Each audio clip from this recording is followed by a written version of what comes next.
Bienvenue dans Nouveau Prisme, le podcast qui aborde d'une manière nouvelle et originale le domaine des ressources humaines. Je suis Alexandra Hamda, DRH, à la fois curieuse et engagée, animée par la volonté de repenser et d'approfondir notre compréhension du monde DRH. Le domaine des ressources humaines est un domaine en constante évolution qui exige de sortir de sa zone de confort. Concrètement, qu'est-ce que ça veut dire ? Eh bien, c'est très simple. Il s'agit d'explorer de nouvelles voies, de changer de perspective ou encore d'élargir notre vision. C'est une tâche complexe mais indispensable car le rôle des RH est essentiel pour accompagner les entreprises dans leur évolution constante. C'est dans ce contexte que j'ai voulu explorer le monde des ressources humaines, des compétences relationnelles, du management et de la communication à travers le prisme d'autres métiers que celui de DRH. Vous verrez, au fil des épisodes, je vais recevoir des invités inspirants, des personnalités passionnées, des experts reconnus et des professionnels engagés. Ensemble, nous allons explorer des sujets et des thématiques qui sont au cœur de notre quotidien professionnel. Mais nous le ferons sous un nouvel angle, celui de leur propre métier. Bonne écoute! Bonjour à tous. Dans ce nouvel épisode, nous allons aborder un sujet aussi universel que sensible. On va parler de parentalité et de ses impacts sur nos carrières. Pour en parler, j'ai le plaisir d'accueillir Gaëlle Brouat. Alors Gaëlle, c'est une ancienne recruteuse qui connaît bien les codes, mais aussi les travers du marché du travail. C'est aussi une entrepreneuse qui a décidé de transformer son propre vécu en solutions concrètes pour les autres. Elle a créé l'Escale, un bilan de compétences 100% digital, pensé pour les parents, mais pas que. L'objectif, c'est de permettre à chacun de retrouver du sens dans son parcours professionnel sans sacrifier l'équilibre personnel. Elle est aussi à l'origine de Ma Pause Parentale. C'est un projet qui redonne toutes ses lettres de noblesse aux compétences qui sont développées pendant le congé parental. Parce qu'élever un enfant, c'est pas juste une parenthèse, c'est aussi une expérience qui forge des qualités précieuses. Avec elle, on va parler d'une question centrale, c'est comment ne pas laisser sa parentalité freiner sa carrière. Écoute, bonjour Gaëlle, je suis ravie de t'accueillir dans cet épisode. Bonjour Alexandra et merci beaucoup pour ton invitation. C'est un grand plaisir. On va commencer tout de suite dans le vif du sujet. On va parler transition parentale, si ça te convient. Puisque quand on a un petit peu discuté, c'est vrai que moi, je trouvais très intéressant ton projet que j'ai découvert via le podcast de Florent Le Tourneur. On n'a jamais fait comme ça. Et c'est vrai que forcément, ça parlait de parentalité. Le sujet n'a pas été assez développé, donc j'étais un petit peu frustrée à la fin de l'épisode et je me suis dit, je vais justement t'inviter pour qu'on en parle. Et c'est vrai que souvent, quand on parle de bilan de compétences qu'on va faire dans le cadre de la parentalité, on pense souvent au retour de congé maternité ou de congé parental. Et c'est vrai qu'en discutant avec toi, on a été un peu plus loin. Tu m'as parlé, alors je sais pas si on appelle ça un syndrome du nid vide, mais en tout cas, il y a des moments clés où on est parent, on a besoin d'avoir un soutien professionnel et c'est pas juste lors l'arrivée d'un enfant. Est-ce que tu peux un petit peu nous partager ces moments qu'on peut avoir dans la vie de parent? Non, en effet, en fait, c'est vrai qu'il y a toujours ce moment auquel on pense de retour de congé maternité parce que on le voit quand même de manière générale, ça se passe pas toujours bien. C'est là où souvent il y a des vraies remises en question, les priorités changent, parce qu'on avait, un peu, on a fait des statistiques là-dessus et 96 des parents disent qu'à la naissance de leur enfant, leurs priorités changent. Donc bien entendu, c'est un moment qui est, charnière et qui vient comme un déclencheur des remises en question, mais pas que. Parce que, on le voit dans les parents qu'on accompagne, ça va déjà de avant le congé mat, quand on commence à se projeter avec un enfant, avant son premier enfant même, hein. Là, il y a plein de choses qui sont chamboulées, des remises en question qui étaient latentes, qui reviennent sur le tapis. Après, c'est en effet la naissance de l'enfant. Mais en fait, tout au long de la croissance de l'enfant, je vais dire, et tout au long de son évolution, on voit que les remises en question peuvent arriver à des moments différents. Ça peut être, l'entrée à l'école et donc avec tout ce que ça chamboule sur la logistique, le besoin de flexibilité, le besoin d'équilibre de vie. L'adolescence où, quand nos enfants commencent, à nous envoyer, quelques petits pics, quelques questions un peu tranchantes, ça vient, titiller, des choses qu'on avait enfouies, des choses qu'on aimerait, des choses qu'on aimerait transmettre à nos enfants aussi. L'utilité de notre job, enfin là aussi, on voit que ça peut être des moments assez, chahutants, pour un parent. Et après, il y a aussi le moment où, les enfants partent, où soit, ça entraîne qu'on a moins de charges financières, parce qu'on n'a plus, l'appartement, la fac à payer, tout ça, ou moins de d'utilité entre guillemets, hein, au quotidien. On n'a plus besoin d'être là, de gérer l'intendance, les devoirs, tout ça et ça renvoie à nous et qu'est-ce qu'on veut de notre vie? Ben, on a passé, 20 ans à s'occuper, exclusivement de notre enfant, enfin de nos enfants, c'était notre priorité. Maintenant, on a du temps. Qu'est-ce qu'on fait des années à venir? Est-ce qu'on se consacre pas, à nous?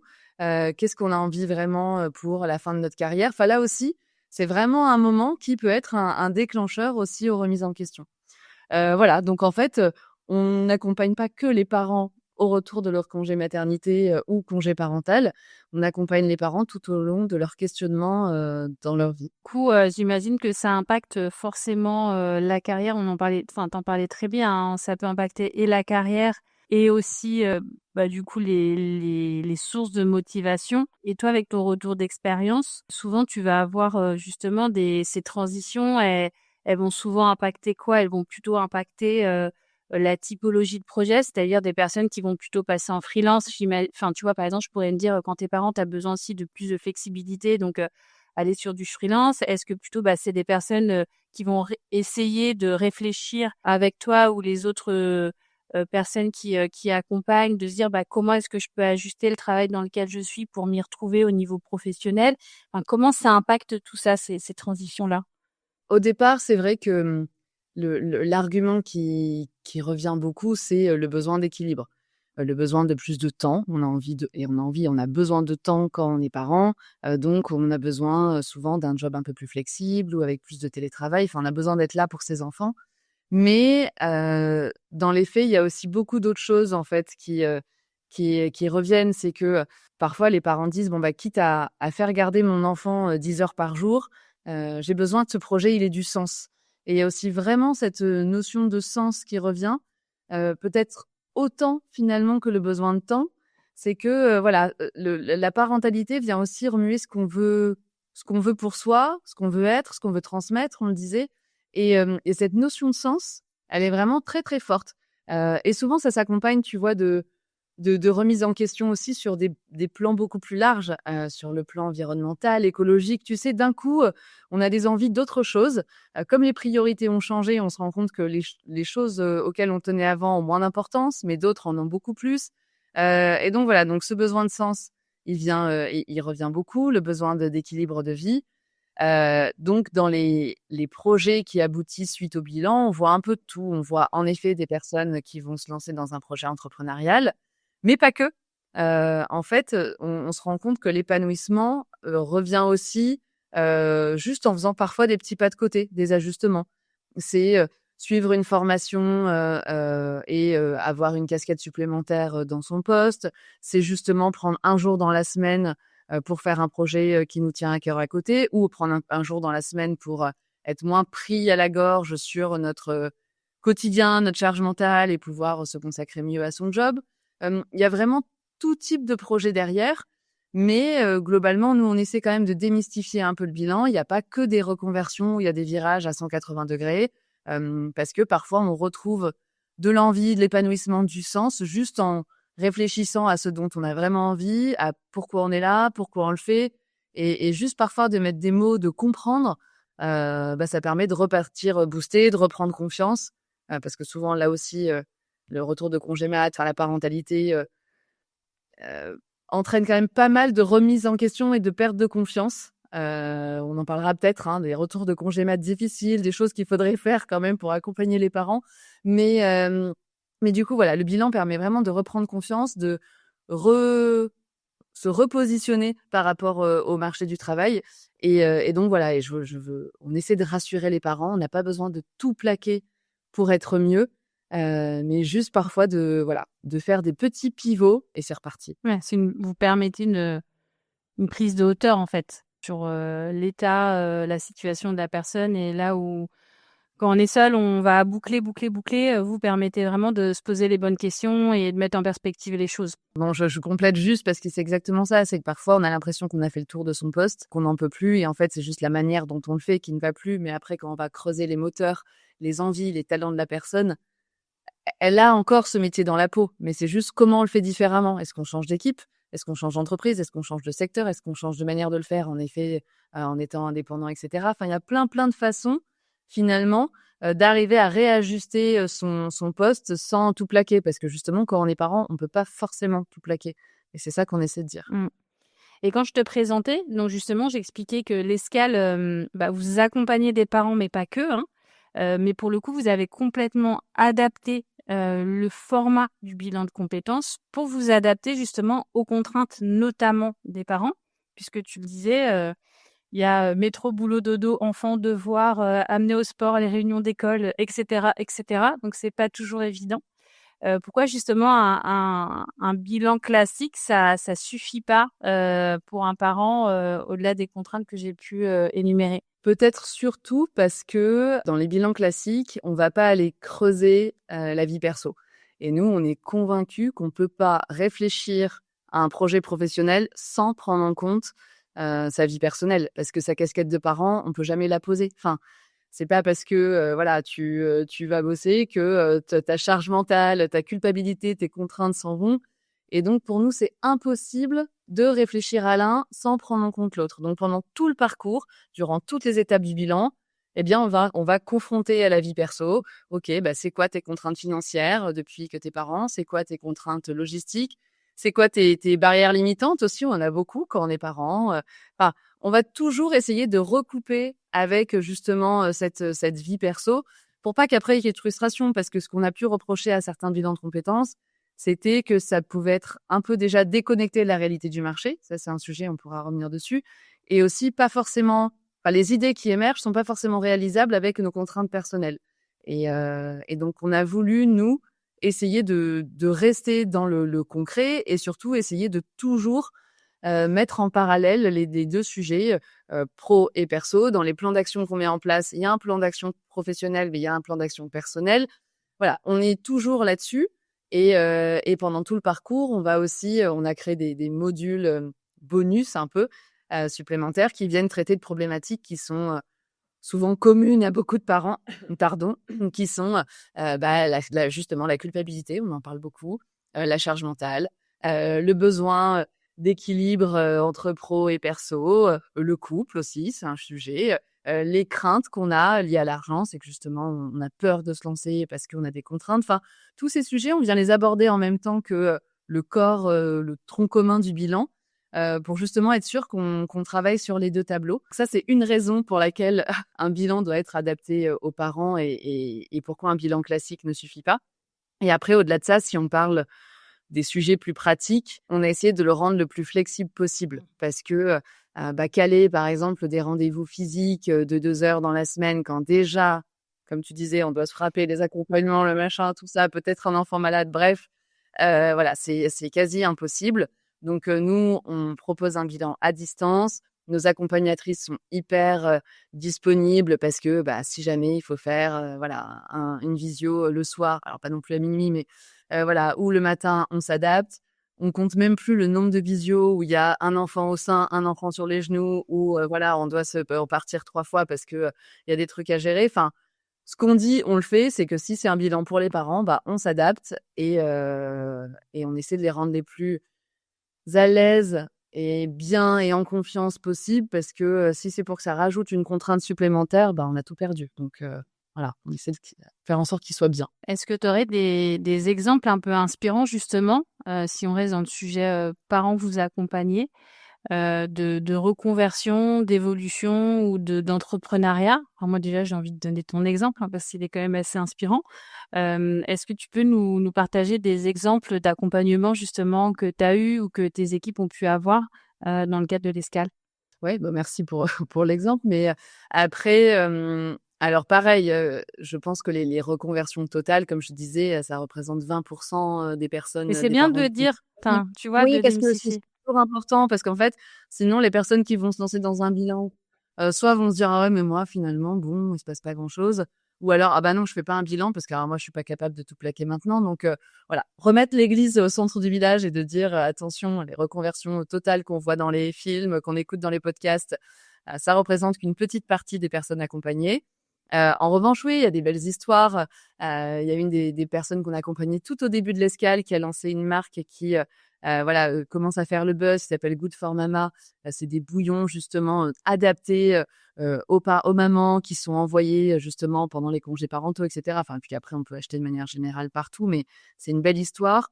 Après, on a une personne qui a créé sa marque d'objets de déco faits à partir d'objets du quotidien. Donc, il y a eu des jolies reconversions comme ça vers des projets passion. Et après, c'est dans des projets entrepreneuriaux. Bon, on accompagne beaucoup de RH et de recruteurs de par nos expériences passées. Donc, il y a eu beaucoup de personnes qui ont lancé leur structure, soit d'accompagnement justement ou de recrutement. Donc ça aussi, pour nous, c'est des belles histoires. Et après, c'est plus des projets qui sont peut-être un peu moins instagrammables, mais pour lesquels les personnes sont très, très, très heureuses. Et ce qui est important de dire aussi, c'est que parfois, on accompagne un parent et en fait, il va se passer des choses 2 ans et demi, 3 ans après. Et il faut accepter en fait que ça prenne du temps, et c'est un conseil qu'on donne beaucoup aux parents, c'est qu'ils se lancent dans un bilan, ils vont commencer à prendre de la hauteur, à entrevoir le projet qu'il va y avoir derrière, ce qui donne vraiment une bouffée d'oxygène, une grosse motivation, sauf que parfois ce projet, il n'est pas réalisable tout de suite parce qu'on est crevé, qu'on dort pas, que la crèche ça coûte cher, enfin, il peut y avoir plein de raisons. Donc on met en place un projet intermédiaire qui soit déjà un peu plus stimulant et qui permette de tenir, et peut-être que 2-3 ans après, le projet coup de cœur va être mis en place. Donc vraiment accepter qu'un bilan, c'est une première étape et que parfois les choses arrivent beaucoup plus tard. Et c'est beau là quand j'échange avec des personnes des années après qui me disent ça y est, c'est bon, là j'ai lancé ma structure, ou ça y est, j'ai changé de boîte, ou j'ai demandé ma rupture conventionnelle et je me lance dans une licence de psycho. Enfin voilà, les choses se passent parfois plus tard. Donc voilà, en gros, pour les histoires, il y a un peu de tout. Ce qui est sûr, c'est tous ont repris confiance en eux après le bilan. C'est aussi des belles histoires pour le coup. Ouais, c'est tellement important. Si on parle un peu plus de parentalité, carrière, etc., en t'écoutant, je me pose la question de justement les personnes qui viennent vous voir. Est-ce que c'est des personnes qui, à chaque fois, te disent « Oh là là, moi j'en peux plus et c'est ma dernière bouée de sauvetage, c'est l'escale en gros ». Ou est-ce que toi, tu conseillerais justement aux personnes qui reviennent de congé maternité, congé parental, ou qui sont à des cycles de vie de parentalité de faire, pourquoi pas, tu vois, des bilans de compétences assez régulièrement? Parce que je te pose la question parce que j'ai l'impression que souvent quand on fait des bilans de compétences, on va les faire vraiment quand on est en PLS et qu'on n'en peut plus. Et je pense que c'est pas forcément la meilleure période pour avoir une prise de recul sur soi. Et je trouve que c'est plutôt intéressant de se dire, ça peut être pas mal aussi de faire des bilans de compétences plusieurs fois dans sa carrière, liées à la parentalité ou pas, pour justement pouvoir se poser, réfléchir et pas attendre d'être dans le creux de la vague pour se poser les bonnes questions. Amen. Voilà, tu as complètement raison. C'est ce qu'on essaie de faire passer comme message, mais notamment au sein des entreprises, hein, j'en parlerai après, mais c'est tout à fait ça. C'est qu'en fait, on se rend compte que quand les personnes attendent vraiment d'être au pied du mur, soit financier, tu vois, ils ont été au chômage et ils sont en fin de droit, donc ils doivent trouver quelque chose tout de suite, soit psychologique, parce qu'en fait, ils en peuvent plus du tout, manager toxique, enfin plein de raisons, mais dans leur boîte, ça va plus du tout.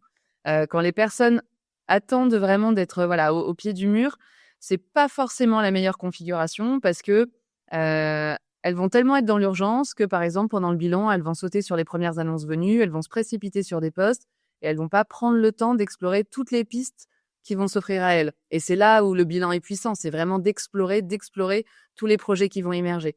Donc nous, notre conseil, c'est de dire que le meilleur moment pour faire un bilan, c'est quand ça va bien. Parce que tu vas être dans un super état d'esprit, tu vas vraiment te mettre dans une posture d'exploration des pistes. Et là, ça peut être vraiment très, très puissant et hyper intéressant. Et pour rebondir sur ce que tu disais sur le congé mat, clairement, je pense que c'est un moment charnière. Je pense qu'en fait, on devrait tous et toutes, au moins une fois dans sa vie, tu vas prendre ce temps de se poser ces questions-là. Pourquoi ça marche dans ma vie pro? Pourquoi ça marche pas? De quoi j'ai vraiment envie? Mais quand même, le moment où on devient parent, c'est ce qu'on disait, c'est vraiment un déclencheur aux remises en question. C'est tout ce dont on pensait un petit peu avant qui revient en fois 1000. Les priorités ont changé, les besoins ont changé, Enfin, et plein de choses ont changé et donc c'est un très, très bon, moment pour se dire: «Bah, allez, j'utilise un peu, ce nouveau moi-là que je vois, émerger». Parce que parfois on se découvre, on se reconnaît pas, hein, en étant, maman. Moi, j'aurais jamais pensé que je serais comme ça. Je me voyais beaucoup plus carriériste, je me voyais, avoir 2 nounous pour m'occuper de mes enfants, continuer mes déplacements pro. Sauf que je me suis pris, une belle claque en voyant que j'avais, pas du tout cette envie-là pour ma vie, perso. Donc je pense qu'on est beaucoup dans ce cas-là et le bilan vient, poser tout ça et voir comment se réaligner un peu plus avec, la personne qu'on a envie d'être et avec ce dont on a envie pour soi, pour sa famille, pour son couple, tout ça. Donc je pense que c'est un bon moment et moi j'aimerais même qu'à terme, alors on essaie, on a quelques clients là-dessus, mais que les entreprises proposent de manière quasi, automatique, un bilan de compétences au retour de congé maternité ou de congé paternité ou de congé parental. Comme ça doit être fait aussi en retour d'arrêt maladie prolongé et cetera. Par exemple, ça pourrait être fait, mais si on parle de parentalité, je pense que ça ferait même partie d'un total re-onboarding, tu vois? Où, on remet tout ça en place, on se pose les bonnes questions pour après accompagner au mieux la personne avec, ses nouveaux besoins, ses nouvelles envies et puis ses nouvelles compétences. On n'en parle pas, mais voilà, nous, on est convaincus qu'être parent permet de développer beaucoup, beaucoup de compétences qui sont exploitables par l'entreprise. Et on pourrait même mettre en place des indicateurs de performance. Bref, donc voilà, si un jour l'entreprise pouvait mettre en place ça et se dire, bah, un peu comme tu disais, allez, tous les 5 ans, ou allez, même 10 ans, on propose un bilan de compétences, je pense que ça éviterait beaucoup de désengagement. Mais c'est pour ça que je trouvais intéressant le fait de souligner, le fait que suite à un bilan de compétences, très peu de personnes, changent complètement de carrière, enfin, tu vois, vont ouvrir leur boîte. Enfin, il y en a, mais comme tu disais, les changements de vie instagrammables, c'est pas la majorité et c'est important de le dire parce que encore aujourd'hui, que ce soit les personnes qui vont faire un bilan ou les entreprises qui vont en proposer, je pense qu'il y en a très peu qui en proposent parce qu'ils se disent tout de suite: «Ah bah mince, s'il fait un bilan ou si elle fait un bilan, elle va se rendre compte que potentiellement elle est plus à sa place et elle va partir». Sauf que moi, j'ai pas envie qu'elle parte. Ce qui est en soi un mauvais raisonnement parce que si la personne n'est pas bien chez toi, dans tous les cas, ça va ressortir dans pas longtemps. Donc elle partira dans tous les cas. Mais c'est pour ça, j'allais justement te poser la question du rôle de l'entreprise et de l'accompagnement. Justement, qu'est-ce qu'on peut faire? Donc là, tu en as parlé sur les entreprises de justement proposer des bilans sur, soit des moments clés, soit des périodicités, par exemple, tous les 5 ou 10 ans et cetera. Et je pense qu'il y a aussi les managers, qui ont un rôle à jouer là-dedans parce qu'on a parlé on a parlé des entreprises, mais il y a aussi les managers qui sont en direct avec les équipes et je pense qu'eux aussi, ils peuvent être un levier de prise de conscience que, bah, c'est peut-être le bon moment pour toi de te faire accompagner sur un bilan, justement. En fait, tu vois, justement, en ce sens, on a, mis en place un parcours. Alors c'est un bilan de compétences. On l'appelle bilan professionnel parce qu'en fait, on l'a un peu ajusté et l'idée, c'est d'intégrer le RH, justement, ou le manager dans le bilan de compétences. C'est-à-dire l'entreprise propose un bilan de compétences, aux collaborateurs et au départ, il y a un entretien tripartite. C'est-à-dire qu'en fait, il y a le RH ou le manager, le, participant au bilan de compétences et nous. Et là, on va réfléchir aux objectifs. OK, pourquoi on fait un bilan? Est-ce que c'est effectivement retour de congé mat, on sent que c'est un peu plus compliqué, il y a une démotivation ou un désengagement du salarié ou juste un besoin s'il y a un projet de formation, un projet de mobilité interne? Enfin, on pose un peu les objectifs du bilan. La personne suit le bilan et à l'issue du bilan de compétences, là aussi, entretien avec le manager pour voir, ce qui a émergé et ce qu'il est possible de faire. Est-ce que dans les projets qui ont émergé, on peut, mettre ça, en place en interne? Si c'est le cas, OK, dans quel service? Quelle formation? Qu'est-ce qu'on peut faire pour l'accompagner? Si vraiment il y a rien à faire, peut-être effectivement que la personne s'en ira. Mais dans les faits, nous, quand on regarde, on a accompagné plus de 500 personnes là depuis, 6 ans. On a vraiment plus de 60 des personnes qui restent en poste dans, les 6 mois après le bilan. Donc en fait, on veut vraiment montrer ça, que souvent, un bilan de compétences sert plus à réengager, à remotiver, à faire comprendre, aux collaborateurs pourquoi il est là et souvent, il s'en va pas. Donc il faudrait qu'on se détache de cette image un peu vieillissante du bilan de compétences. Ça veut dire que la personne que j'accompagne va se barrer, c'est que pas du tout et voilà et on aimerait bien que le bilan de compétences soit un outil en plus pour, réengager, les salariés parce que c'est ce qui se passe concrètement Et le fait d'intégrer le manager ou le RH dans la boucle, ça permet justement de pouvoir l'accompagner au mieux. Et si effectivement il s'en va, au moins il pourra piloter, parce que dans tous les cas, il vaut mieux, comme tu disais, quelqu'un qui s'en va, mais on sait quand est-ce qu'il s'en va, on sait comment le remplacer, on sait qu'il va bien partir, donc potentiellement il va en parler autour de lui, ou s'il revient, il reviendra bien. Enfin, tu connais beaucoup mieux que moi tous ces sujets d'offboarding, mais je pense que c'est beaucoup plus positif d'avoir ce mode d'accompagnement qu'avoir un salarié qui est démotivé et qui va être soit en arrêt maladie pendant une longue durée, soit complètement désengagé et donc avec finalement une productivité, et même un mental qui sera un peu moins bon. Donc moi, j'aimerais vraiment que ça devienne un outil et que ça soit plus juste un synonyme de départ. Mais bon, c'est pas... on a des entreprises qui nous font confiance là-dessus, pas encore gagné. Je me dis aussi que forcément, vous allez avoir des parents qui vont venir suite à, tu vois, un long congé parental ou des choses comme ça. Donc, c'est des parcours souvent qui peuvent être plus atypiques, avec beaucoup de parenthèses. Je reprends ton Ouais. terme de pause, pour Pause. reprendre le terme.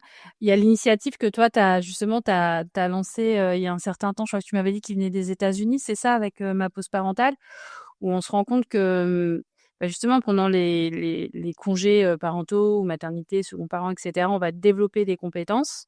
Comment vous accompagnez justement les personnes à pouvoir davantage faire un atout qu'un frein de ces nouvelles compétences pour pouvoir avoir moins syndrome de l'imposteur, plus confiance en eux pour se positionner sur des postes quand on a parfois des parcours un petit peu plus atypiques ou hachés, par exemple?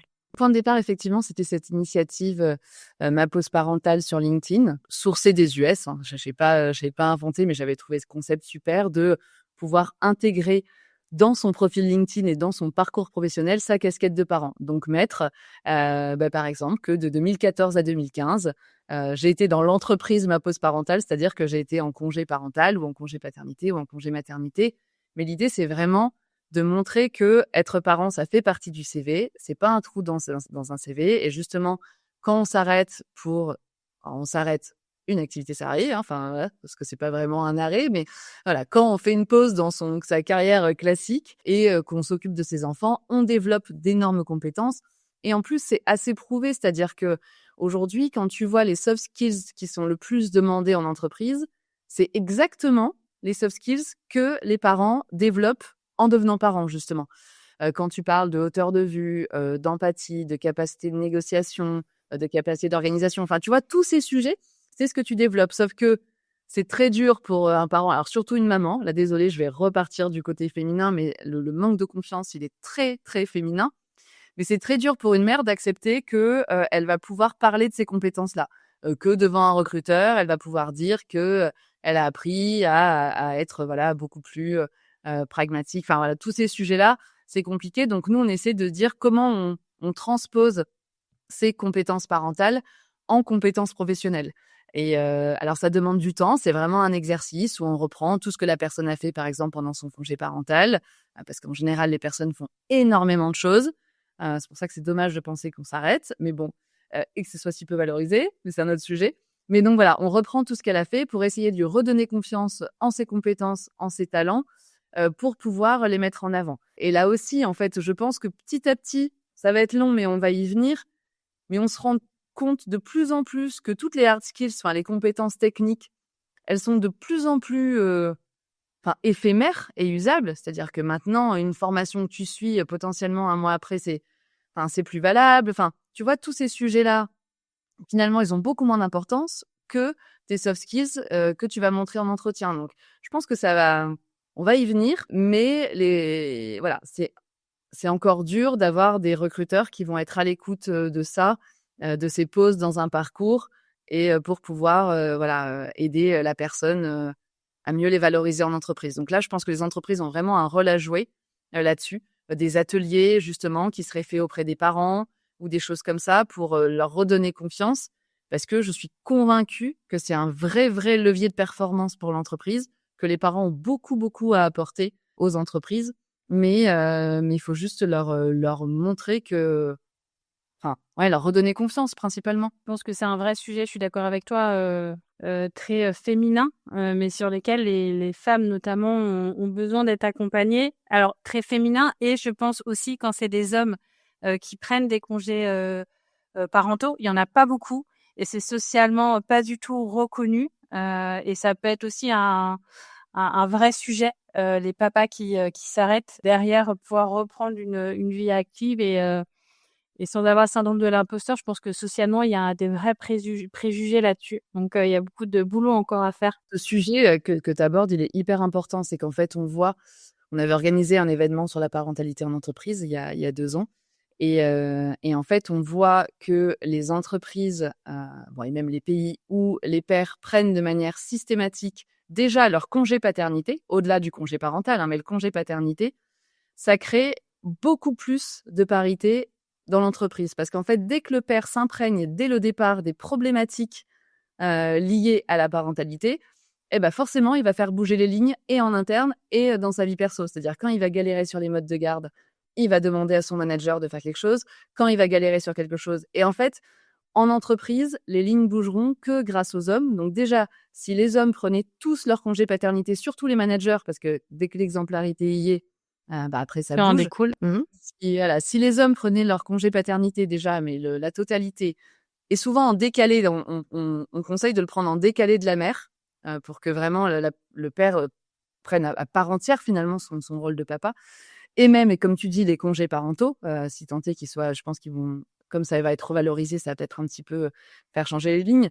Mais ça sera, je pense, un des leviers les plus puissants pour faire changer un peu les mentalités en entreprise et que les femmes soient moins discriminées, soient moins impactées dans leurs évolutions de carrière, etc., etc. Mais bon, je peux m'étaler pendant 10 ans, mais tu as touché un point très important sur l'implication des pères, en fait, dans ces sujets. Oui, enfin, moi je pense qu'on ne peut pas sensibiliser que les femmes, pour le coup, si tu inclus pas les hommes dans cette réflexion, tu n'y arriveras pas. Donc, je suis la première convaincue sur le sujet. Écoute, merci beaucoup Gaëlle. Je vais te poser les 2 dernières petites questions. Si tu avais des ressources à nous partager, que ce soit des livres, des podcasts ou des personnes à suivre, que toi tu suis, qui t'inspirent. Et si tu pouvais entendre une personne à ce micro, qui est-ce que tu me proposerais? Alors, dans les personnes à suivre, etc., je vais te citer un peu justement toute la dream team avec laquelle j'avais pu co-organiser cet événement sur la parentalité, parce que c'est des personnes qui essaient vraiment de faire bouger les lignes et beaucoup plus que moi d'ailleurs. Typiquement, il y a Tiffaine Mayol qui vient de sortir un 2e livre sur justement comment créer une politique parentale en entreprise. Et à chaque fois, c'est des conseils hyper concrets. Enfin voilà, il y a des choses hyper intéressantes à faire sortir. Voilà, donc ça c'est peut-être le bouquin, je pense, en tant que RH à avoir sur son bureau. Après, il y a Delphine Cordel aussi qui a créé le podcast Maman Boss, que j'aime beaucoup parce que toujours, comme ce qu'on a abordé toutes les deux, des sujets clairement boulot et parentalité. Écoute, on parlait de retour de congé maternité, il y a Essence avec Clémence Pagnon, voilà, qui aborde justement ce sujet du 5e trimestre pour dire que on n'arrête pas juste d'être parent à la naissance, mais qu'il se passe plein de choses derrière. Voilà, moi, toute cette équipe, je trouve que ils ont des choses très, très intéressantes à apporter. Donc, tu peux aussi peut-être, si tu veux encore parler de parentalité, les inviter. C'est un tout autre sujet, mais c'est pas grave. Je fais un peu du hors-sujet, mais tu disais que quel invité, tu vois, tu pourrais avoir. Et récemment, là, je vais faire du chauvinisme parce que c'est un Marseillais. Mais j'ai entendu Laurent Boucrot, tu sais, qui a créé une maison de vie, c'est-à-dire qu'en fait, qui gérait auparavant un EHPAD et a voulu faire plein de choses pour que ça soit beaucoup plus vivant. Et au final, je te la fais courte parce que sinon ça va être trop long, mais maintenant il y a une crèche, un espace de coworking, un restaurant. Et j'avais trouvé hyper intéressant, tu vois, sa façon de voir les choses, là aussi, de rendre les choses un peu plus innovantes. Et comme c'est un peu les thématiques de ton podcast, quand on dit nouveau prisme, tu vois, je m'étais dit, tiens, ça pourrait être intéressant. Très bonne idée. Merci pour le conseil. Écoute, merci beaucoup Gaëlle. Merci beaucoup d'avoir accepté l'invitation. J'étais très contente de t'avoir et de pouvoir creuser un peu la frustration que j'avais eue quand je t'avais écouté sur le super podcast de Florent que je recommande. Je te dis à très vite et merci beaucoup pour tout ton partage. À très vite et merci pour tout, Alexandra. À bientôt.